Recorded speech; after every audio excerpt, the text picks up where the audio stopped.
December 16 ఇది కేవలం క్యాలెండర్లోని ఒక తేదీ కాదు. ఇది భారత సైన్యం యొక్క ధైర్యానికి, పాకిస్తాన్ అహంకారంపై మనం సాధించిన అద్భుతమైన విజయానికి గుర్తు. ఈ రోజును మనం విజయ్ దివాస్ అని గర్వంగా జరుపుకుంటాం. కానీ ఈ విజయం వెనుక ఉన్న అసలు కథ, ఆ కథలోని త్యాగం, ఆవేదన మరియు మానవత్వం గురించి ఈ తరం యువతకు ఎంతవరకు తెలుసు? ముఖ్యంగా ఏ దేశ విముక్తి కోసమైతే భారత సైనికులు తమ ప్రాణాలను పణంగా పెట్టారో ఆ బంగ్లాదేశ్ యువత మనకు వ్యతిరేకంగా గళం విప్పుతున్నారు. తమ దేశ రాజకీయ అస్థిరతకు, అంతర్గత కలహాలకు భారతదేశాన్ని బాధ్యుల్ని చేయడం ఎంతవరకు సమంజసం? ఒకవైపు తమ దేశాన్ని నాశనం చేసిన పాకిస్తాన్ తో స్నేహం చేస్తూ, మరోవైపు విముక్తిని ప్రసాదించిన భారతదేశంపై విషం చిమ్మడం వెనుక ఉన్న రాజకీయ కుట్రేంటి? చరిత్రను పుస్తకాల్లో మార్చవచ్చేమో గాని ఆ గాయాలను, ఆ త్యాగాలను చెరిపేయలేరు. ఏదేమైనా వాళ్ళు ఒక విషయం గట్టిగా గుర్తుంచుకోవాలి. భారత్ లేకపోతే మీ బంగ్లాదేశ్ కుక్కలకి అసలు పుట్టుకే లేదు. 1971లో మీకు ప్రాణం పోసిన భారత్ కి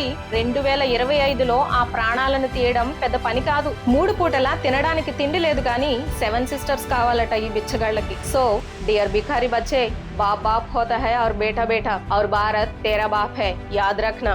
ఈ విషయం గురించి ఇంకా క్లియర్ గా తెలుసుకోవాలి అంటే ఫుల్ వీడియో చూడండి.